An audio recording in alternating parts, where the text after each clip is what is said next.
محمد بیعدد کل ذرۃ مئۃ الف مرتين سورہ البقرہ آیت نمبر 26۔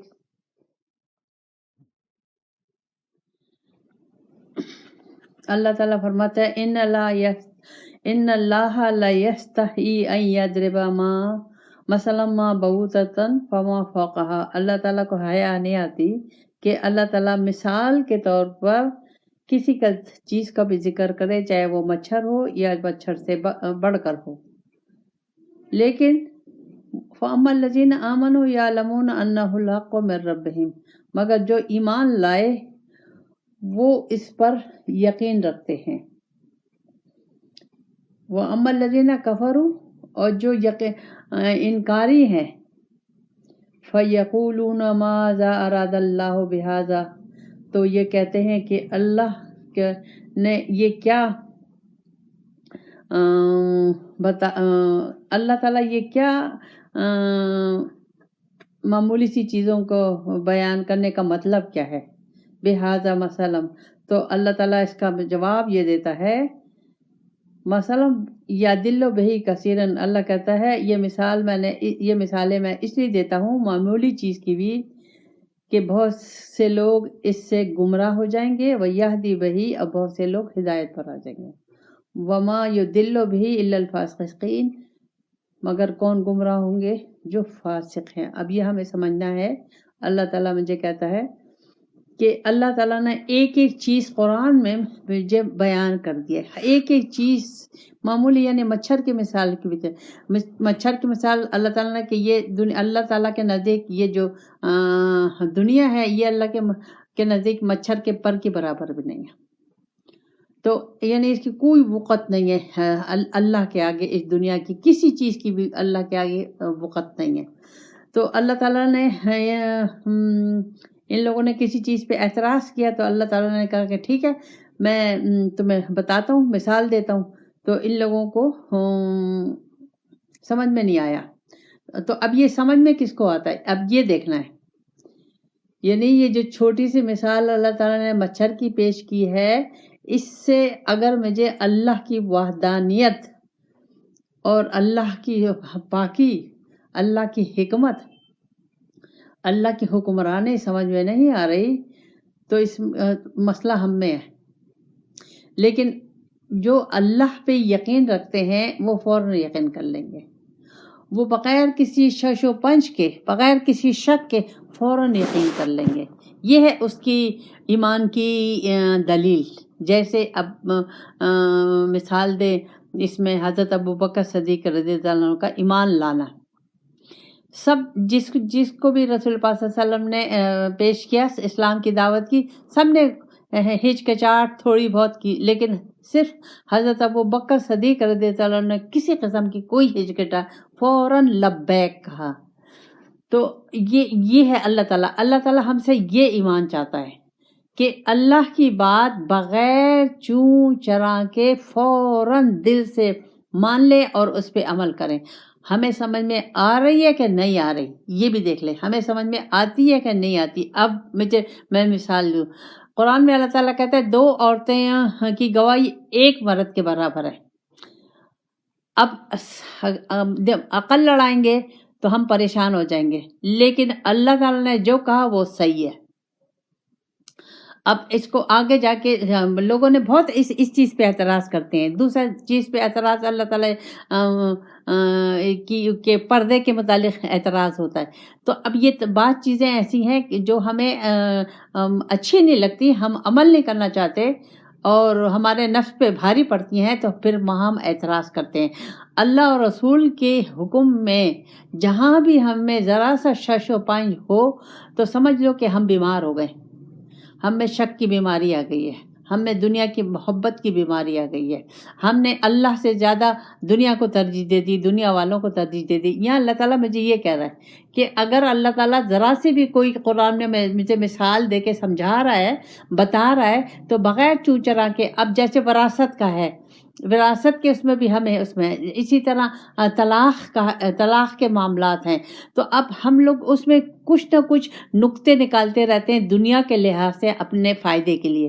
ہم اس طریقے سے نہیں کرتے. اب طلاق کا معاملہ اللہ تعالیٰ نے بہت اچھے طریقے سے بتایا ہے کہ کس طرح تو طلاق اللہ کو پسند نہیں ہے، لیکن پھر اس کے بعد اللہ تعالیٰ نے کہا کہ ناچار مجبوری ہو جائے تو عورت کو اچھی طریقے سے رخصت کرو. اب دیکھا جائے تو کیا اچھے طریقے سے ہم عورت کو رخصت کرتے ہیں؟ کس طریقے سے ہم کرتے ہیں؟ ہم مسلمان ہو کے ہم لوگ کیا کس اس کو لیتے ہیں، مرد ہو چاہے عورت ہو. ہمارے رویے سب اللہ اور رسول سے کے حکم سے بہت دور ہیں. اسی طرح ہاتھ کاٹنے کا اللہ تعالیٰ نے حکم دیا. ہر چیز کی شرائط ہیں، وہ شرائط قرآن و سنت سے جو پوری ہوں گی تو پھر یہ سزائیں کو عمل میں آئیں گی. یہ نہیں کہ اپنی مرضی سے ہم کسی نے چوری کر لیے تو لاؤ اس کو پکڑ کے ہاتھ کاٹ دو. نہیں، ہر چیز کی وہ ہے سزا ہے. سنسار کی بھی وہ ہے، لیکن ہر ایک چیز کی شرائط ہے. تو اب جو اللہ تعالیٰ نے کہا ہے تو اس کو مجھے بغیر چوں چرا مان لینا چاہیے. اگر میں نہیں مان رہی تو پھر میں بیمار ہوں. مجھ میں روحانی بیماری ہے، مجھ میں اخلاقی بیماری ہے، مجھ میں دنیا کی محبت ہے. لیکن اللہ میں سے کیا چاہتا ہے؟ اللہ میں سے یہ چاہتا ہے کہ میں بغیر کسی پس و پیش کے اللہ کا اور رسول پاک صلی اللہ علیہ وسلم کا حکم مانوں. تو پھر وہ نشانی ہوگی ہمارے ایمان لانے کی، یقین کی، پھر وہ اللہ کو رب ماننے کی، اللہ کو مالک ماننے کی. پھر ہماری ہم اس پہ پورے اتریں گے. اگر نہیں، ذرا سے بھی کچھ آیا تو سمجھے کہ ہمارے لیے صحیح نہیں ہے. پھر اللہ تعالیٰ کہتے ہیں فَأَمَّا الَّذِينَ كَفَرُوا، وہ لوگ جنہوں نے انکار کیا، کس سے؟ قرآن سے اور رسول پاک صلی اللہ علیہ وسلم سے، ان کی سنت سے. تو وہ کہتے ہیں وَيَقُولُونَ مَاذَا أَرَادَ اللَّهُ، یہ اللہ کا کیا وہ ہے، کیا ارادہ ہے؟ کیوں اللہ تعالیٰ نے اس کی بہذا مسئلہ، اس کی مثال مچھر کی مثال کیوں اللہ تعالیٰ نے پیش کی؟ اتنی چھوٹی معمولی چیزوں کی اللہ تعالیٰ مثال پیش کرتا ہے. یہ اب اعتراض کیا ان لوگوں نے. تو اللہ تعالیٰ نے اس کا جواب دیا، یہ دل و بہی کثیر. اللہ کہتا ہے اب اسی چیزوں سے بہت سے لوگ گمراہ ہو جائیں گے. یعنی اب گمراہ کیسے ہوں گے؟ جب میں نے یقین نہیں کیا، مجھ میں شک آ گیا تو میں تو دور ہو گئی، قرآن سے دور ہو گئی، اللہ پہ یقین کرنے سے دور ہو گئی، رسول پاک صلی اللہ علیہ وسلم پہ یقین کرنے سے دور ہو گئی، ان کی محبت سے دور ہو گئی. تو اب حالانکہ میں مسلمان ہوں، لیکن اس کے باوجود میں نے کسی نہ کسی چیز میں اعتراض کر دیا. جب میں نے اعتراض کر دیا تو اللہ کہہ رہا ہے کہ بس تم نے گمراہی کا راستہ لے لیا.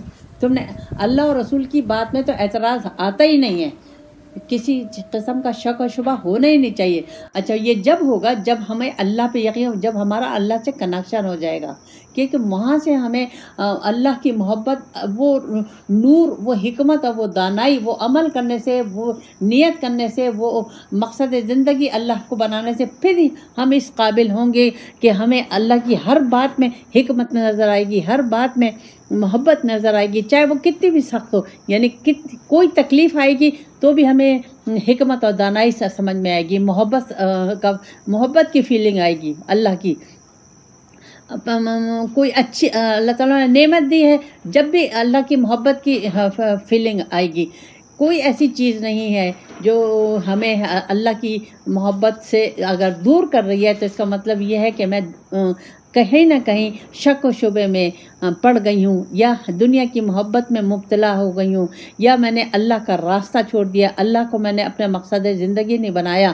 تو اللہ کہتا ہے اس کا پھر اللہ تعالیٰ کے جواب دیتا ہے وما یہدی بہی، بہت سے لوگوں کو ہدایت مل جاتی ہے. بہت سے لوگ سبحان اللہ، بے شک کوئی شک نہیں ہے اللہ کی ربوبیت میں، اللہ کی شان میں، اللہ کی حکمت میں، اللہ کی قدرت میں کسی قسم کی شان نہیں ہے. لیکن اللہ کہتا ہے کہ اس سے گمراہ کون ہوتے ہیں؟ وما یضل بہ الا الفاسقین، جو قانون شکن ہیں، جو اللہ کے قانون کو نہیں مانتے، اللہ کی مرضی کو جانتے نہیں ہیں، اللہ کی حکمت کو پہچانتے نہیں ہیں، اللہ کی محبت کا اندازہ نہیں کیا، انہوں نے اپنے کو پہچانا نہیں، انہوں نے رسول پاک صلی اللہ علیہ وسلم کو پہچانا نہیں، انہوں نے رسول پاک صلی اللہ علیہ وسلم کے راستے کو لیا نہیں، وہ دنیا کی محبت میں مبتلا ہیں، تو وہ فاسق ہیں. اب اس کو فاسق ہے، اب میں اگر قرآن و سنت کے مطابق زندگی نہیں گزار رہی تو میں فاسق ہوں. کیوں کہ میں اللہ تعالیٰ نے مجھے قرآن دیا ہے ایک قانون کی شکل میں. قرآن جو ہے وہ شریعت جو ہے ایک قانون ہے اللہ تعالیٰ نے مجھے، اگر میں اس کے مطابق عمل نہیں کر رہی تو میں قانون شکن ہوں. قرآن کی میں قانون شکنی کر رہی ہوں. تو جب میں قرآن کی قانون شکنی کروں گی، اب اس میں مثالیں موجود ہیں. ہم طلاق کے معاملوں میں قانون شکنی کرتے ہیں، ہم سنسار کے معاملے میں اور سزاؤں کے بارے میں، پردے کے بارے میں، سب میں ہم کچھ نہ کچھ ہم اس پہ عمل تو نہیں کر رہے، تو ہم قانون شکن ہیں. اچھا، جو قانون شکن ہو گیا، جس نے اللہ کے قانون سے قانون شکنی کی، تو کیا وہ مسلمان رہا؟ اب یہ سوالیہ نشان ہے. کیا وہ اس کا ایمان برقرار ہے؟ اگر وہ اللہ کے قانون کو نہیں مان رہا اور اس کے مطابق عمل نہیں کرا، کیا وہ مسلمان ہے؟ نام کا مسلمان ہوگا، مومن نہیں ہو سکتا. نام کے جو مسلمان ہیں، چاہے وہ عبادتیں کریں، چاہے حج عمرے کریں، چاہے خیر خیرات کریں، جائیں گے وہ دوزخ کے گڑھے میں. کیوں؟ کہ شریعت کو تو ہمیں ماننا ہے، ہر حال میں ماننا ہے. اس کے مطابق زندگی خالی ماننا نہیں ہے، اس کے مطابق ہمیں اپنے عمل کو، اپنی زندگی کو ڈھالنا ہے، اپنے زندگی کے صبح شام کو ڈھالنا ہے، اپنی زندگی کی پیدائش سے لے کر موت تک اپنے کو اس کے سانچے میں ڈھالنا ہے. اگر نہیں ڈھالیں گے تو پھر ہم منافقین کے زمرے میں آئیں گے. اور یہ مضمون آج کل چل رہا ہے منافقین کا. منافق مسلمان ہوتا ہے. پھر آگے اللہ تعالیٰ فرماتا ہے، اب اللہ تعالیٰ نے یہاں اس چیز کو، فاسق کو اور واضح کیا ہے. فاسق کون ہے؟ الذین ینقضون عہد اللہ من بعد میثاقہ، جو اپنے عہدوں کو، اپنے وعدوں کو اللہ کے ساتھ توڑ دیتے ہیں وعدہ کرنے کے بعد. اب یہاں ہمارا کون سا وعدہ اللہ کا ہے؟ سب سے پہلے ہمارا الست برب کا روحوں کا وعدہ تھا کہ اللہ نے کہا میں تمہارا کون ہوں؟ ہم نے کہا رب، ہمارا رب ہے، پالنے والا ہے. اچھا، وہ وعدہ. پھر اس کے بعد ہم نے جب کلمہ پڑھ لیا لا الہ الا اللہ محمد الرسول اللہ، تو یہ وعدہ ہو گیا. اور اگر اس وعدے کے مطابق اب ہماری زندگی نہیں گزر رہی تو ہم قانون شکن ہیں، ہم وعدے کے خلاف ہیں، ہم وعدے کے خلاف زندگی گزار رہے ہیں. ہم نے کبھی یہ نہیں سوچا، کبھی یہ نہیں سوچتے. ساری زندگی ہمارے وعدے کے خلاف، اس قانون کے خلاف. ہم تو کلمے کو مانا ہی نہیں سمجھتے. جب مانا نہیں سمجھا تو ہم اس کے مطابق زندگی کیسے؟ بس وہ نام کے مسلمان ہیں. میں اگر قرآن جو میں نے کلمہ پڑھا ہے اس کو سمجھ کے اور اس کے مطابق زندگی نہیں گزاروں گی تو میرے یہ وعدے، اللہ سے جو وعدہ کیا ہے کلمہ پڑھنے کے بعد، تو میں اس کی وعدہ خلافی کر رہی ہوں. کیسے؟ لا الہ الا اللہ، کوئی معبود نہیں ہے اللہ کے. معبود کسے کہتے ہیں؟ جو ہماری زندگی کا مقصد ہے وہ معبود ہے.